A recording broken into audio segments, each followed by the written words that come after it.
People whispered about him long before anyone saw his face. A young enslaved boy, completely mute, passed from one plantation to another as if he carried a curse no one could name. Every master who took him in lasted only a single night, before sending him away at dawn, pale, shaking, and refusing to speak of what had happened. The boy never resisted, never spoke, never fought back. Yet something about his presence unsettled even the most hardened men of the South. Some claimed it was his eyes, too knowing, too calm for a child who had suffered so much. Others swore he moved in ways no human should, appearing in places he couldn't possibly reach. And behind closed doors in those silent, terrifying nights, something occurred that no master dared to describe. His silence became a warning, his presence a secret burden, and soon people began to wonder if the boy was truly what he appeared to be, or if something far stranger lived behind that quiet face. The unexplained behavior of the mute slave and the eerie calmness that unsettled every household he entered formed the very foundation of the legend that followed him. From the moment he arrived on any plantation, people felt something shift in the air, as if the temperature dropped a few degrees or the light changed in a way that no one could properly describe. He carried no possessions, made no sounds, and showed no visible fear, which alone made him stand out. Children who saw him whispered that he didn't blink enough. Women said he never seemed to breathe heavily, even after long walks. Men claimed that standing near him felt like standing beside a closed door with something quietly listening behind it. His presence wasn't threatening in an obvious way, rather it was the strange, unsettling quiet that followed him like a second shadow. Workers noticed that he could sense approaching footsteps without turning his head, and he moved aside before anyone asked. He obeyed commands with an unusual stillness, as if he already knew them before they were spoken. Some tried to teach him simple gestures, hoping to communicate, but he responded with gestures that didn't match anything they understood, movements that were too fluid, too deliberate, as if drawn from a language older than the plantations themselves. When he worked in the fields, animals behaved strangely around him. Dogs went silent, staring at him with wide, unblinking eyes. Horses refused to walk past him unless pulled with force. Even the crows, which normally perched boldly on fence posts, avoided flying overhead when he stepped outside. The quietness didn't just follow him, it spread from him, hollowing out the usual noises of plantation life until only his soft footsteps seemed to exist. At mealtimes he sat alone, but not because anyone forced him to. He chose corners that gave him a clear view of every person in the room, and although he never touched anyone, people often felt watched even when his eyes were fixed on the floor. His eating habits were peculiar too. He ate slowly, deliberately, never finishing his food in one sitting. Sometimes he pushed the plate aside without explanation, even when he hadn't taken more than 2 bites. When someone tried to pressure him, he simply stared at the plate with a calmness that made them feel foolish for insisting. This calmness wasn't the peaceful kind. It was the sort of calm that felt heavy and impossible to shake off, as if he was listening to something or someone far away. The nights made his presence even more unnerving. Servants reported that he didn't seem to sleep. No matter how late they checked, he was always awake, sitting cross-legged in the same place, eyes half open, body perfectly steady. Once a maid walked past the storage shed in the early morning and saw him sitting outside with his back to the door, staring at the rising sun as if he had been waiting for it.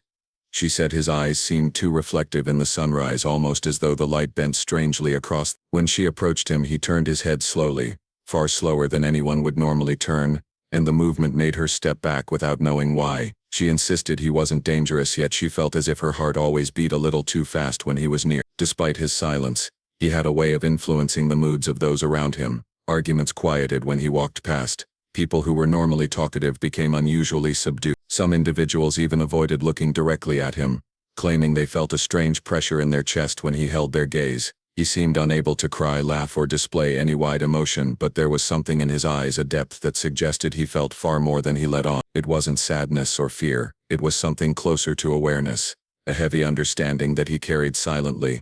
Those who tried to test him found their efforts unsettlingly unsuccessful. One overseer clapped loudly behind him, expecting to startle him, but the boy didn't move at all. Another slammed a door while he was walking past, yet he didn't flinch. Someone once dropped a metal bucket right beside him, and though everyone else jumped, he simply turned his head slowly toward the sound, as if acknowledging a minor inconvenience. This absence of fear confused the overseers, who were accustomed to wielding fear as a tool. They whispered that only someone who had seen things far worse than human cruelty could carry themselves with such strange calmness. A few people believed he wasn't actually mute, only choosing not to speak. They said he listened too carefully, as if he understood every whispered conversation around him. When anyone spoke about him, He sometimes paused whatever he was doing, though he gave no sign of irritation or fear. Instead, it was as if he already knew what they would say before they said it. His expressions were small, barely perceptible shifts in the eyes or the corners of his mouth, but they often mirrored the unspoken thoughts of those watching him. A woman once remarked that it felt like having a mirror held up to her mind, but a mirror that didn't reflect what she wanted to see. Even his footsteps held people's attention. He didn't drag his feet or walk heavily. He moved with an odd lightness, barely disturbing dust on the ground. More than one person claimed they looked away for a moment only to find him standing much closer than he should have been. Not abruptly, not violently, just silently present, as if he had been there the entire time and they had simply failed to notice. Others insisted he wandered the grounds at night without making a sound, gliding across porches and pathways as though the earth itself hushed beneath him. People tried to rationalize these impressions. They said the boy must have endured so much that nothing frightened him anymore. They said his silence was simply the result of trauma. They said his calmness was the hollow quiet that follows unbearable suffering. But no one could explain why their own instincts pushed them away from him. No one could explain why they woke at night convinced he was standing outside their door even when he wasn't. No one could explain why every master who took him in felt a sense of dread when dusk settled, nor why that feeling intensified as the sky darkened and the boy retreated into the shadows of the room with that unbroken calmness that defied every expectation they had for a child who should have been terrified of the world around him. The mysterious events that occurred during the single night each master kept the mute slave were whispered about across plantation, growing into a legend that no one dared question aloud. Every master who brought him into their household for even a single night claimed that something unexplainable happened behind closed doors, something that left them shaken to their core. It was never the same thing twice, or at least no one could describe it consistently, and those who tried often contradicted themselves as if struggling to put the experience into words that would make sense. The boy remained calm, silent, and outwardly passive, yet his presence seemed to trigger occurrences that defied logic. Furniture moved slightly out of place, shadows appeared where there should have been none, and whispers, soft, almost imperceptible, echoed through the halls even though no one else was there. Masters awoke in the morning with their hearts racing, drenched in sweat and unable to explain what had transpired. Some claimed they would hear the faintest creak of a floorboard when the boy was in the same room,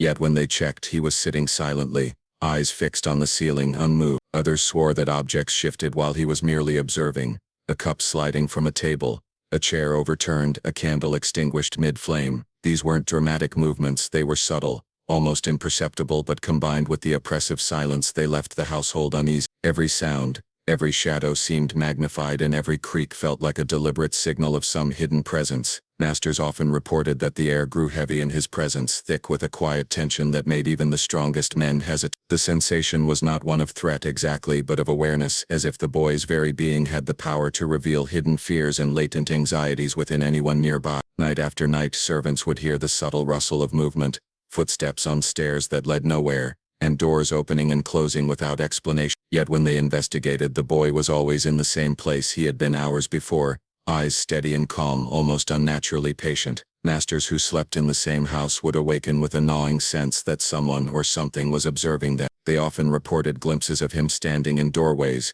shadows draping over his small frame, yet when they approached he vanished from sight, reappearing in the same spot minutes later as if the movement had been impossible. Some claimed that he didn't walk at all but rather glided, appearing in one room while the faint sound of his footsteps carried from another, creating the illusion of being in multiple places at once. Those who tried to confront him about these strange occurrences were met with his unwavering silence, which only intensified their unease. Some masters demanded explanations, shaking him or pointing fingers, but he never reacted. Instead, he watched with eyes so steady and observant that they seemed to measure not just the present moment but the very soul of the person before him. People reported feeling an overwhelming sense of guilt or shame during these moments, as though the boy's calm, silent scrutiny exposed every hidden thought and every private wrongdoing. Even the most calloused men, hardened by years of power and authority, found themselves unnerved, their confidence eroding as the night progressed. It was as though the boy had the ability to reflect the inner turmoil of others back at them, amplifying it into something nearly unbearable. Some evenings brought more dramatic manifestations. One master described waking to find the room illuminated by a pale, flickering light that seemed to originate from nowhere. Shadows danced along the walls, moving independently of the candlelight or moonlight filtering through the window. The boy sat at the edge of the bed, perfectly still, observing with an intensity that left the master frozen in place. Another recounted waking to hear a chorus of low, whispering voices that vanished the moment he reached out, leaving only the boy's calm, silent presence behind. These events, though subtle to some, left the witnesses terrified, haunted by experiences they could not explain and unwilling to discuss with anyone for fear of disbelief or ridicule. Over time, the repetition of such nights created a pattern. Each master kept the boy for a single night, endured some unexplainable event, and by morning sent him away without explanation, pale and shaken. Servants and neighbors contributed to the stories, each retelling adding new layers of mystery. Some claimed they would see the boy standing at the windows staring out into the darkness as though he were communicating with unseen forces beyond the plantation. Others insisted that he sometimes appeared in locked rooms or attics without any visible means of entry. The children in particular were captivated by the boy's quiet power, whispering that he could go through walls or see the future. Adults dismissed these tales as childish exaggeration, yet they could not deny the fear that seemed to accompany the boy's presence in the house. Even the animals reacted differently. Dogs would growl or whimper near him, refusing to approach, while horses became skittish, turning tails or shying away from his calm, silent figure.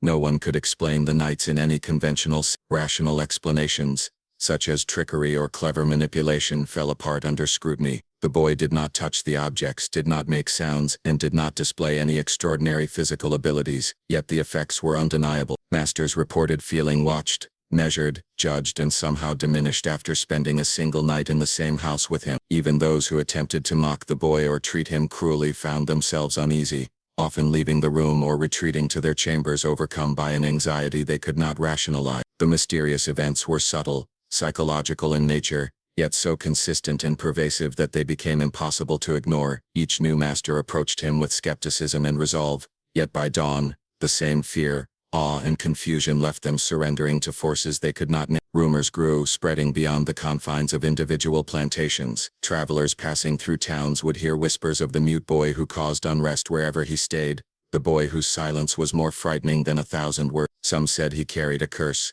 though of what nature no one could explain. Others believed he was a messenger of some unknown realm, a child touched by forces beyond mortal understanding. Attempts to rationalize the events were complicated by the absence of physical evidence. There was nothing to point to, nothing to capture, only the collective memory of those who had endured the strange night. The consistency of the accounts, however, gave them weight, and the boy became an enigma whose story inspired both fear and fascination. Each master's morning routine after the boy had left reflected the lingering effects of the night. Furniture remained slightly out of place, doors that had been latched were now ajar, and even the air seemed different, heavier, as though the previous night had left a residue no one could remove. Masters found themselves pausing before entering rooms, their instincts warning them that the boy's calm presence had altered the space in some subtle, indelible way. Those who tried to maintain authority over him recognized a quiet futility. The events of the night demonstrated that his silence and calmness held a power beyond physical force. The boy did not fight, he did not threaten, he did not speak, yet he changed the very dynamics of the house, leaving behind a palpable, unsettling shift that persisted long after he was gone. It became a cruel routine. Masters would take him in, endure the unexplainable, and promptly release him, pale and speechless, often traveling long distances just to ensure he never returned. The boy's nights were consistent in their effect, even if the specifics varied, and the repetition only added to his mystique. Stories grew with each retelling, embellishing the subtle disturbances and psychological tension he seemed to create effortlessly. The boy's calm, his unwavering silence, and the mysterious events that accompanied him created a pattern that could not be ignored, forming a legend whispered in fear by all who had the misfortune or the curiosity to host him, ensuring that the mute slave's name carried an ominous weight that stretched far beyond any single plantation. The growing rumors across plantations that the boy's silence hid a deeper,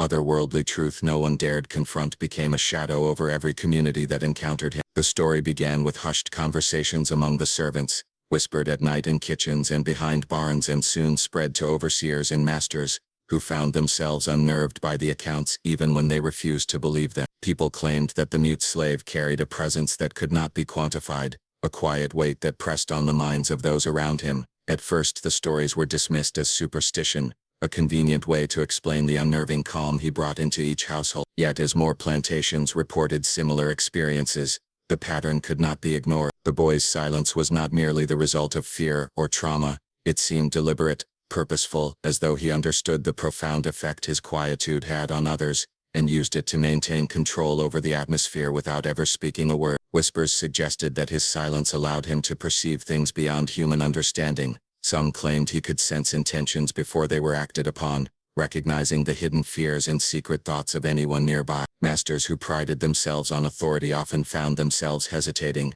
questioning their own motives in his presence. There were stories of men who woke in the middle of the night convinced they had seen him standing over their bed, eyes calm but penetrating, and when they reached for him, he was nowhere to be found. These experiences were not violent, nor did they involve overt threats, but the psychological impact was profound. People described feeling exposed as though the boy's silent gaze could uncover the darkest corners of their mind. Those who experienced it alone rarely spoke of it, fearing ridicule or disbelief, but their behavior changed subtly. They became more cautious, more superstitious, more hesitant to act with confidence. The servants' accounts often carried the most detail, for they spent long hours in proximity to him, observing small gestures and inexplicable movements that no one else noticed. They spoke of times when he would appear in places he could not have reached, or when shadows would shift in unnatural ways around him. They noticed that he seemed to know when someone entered a room before they arrived, and would turn his head as if already expecting them, his calm presence unbroken. Children whispered that he could see through walls,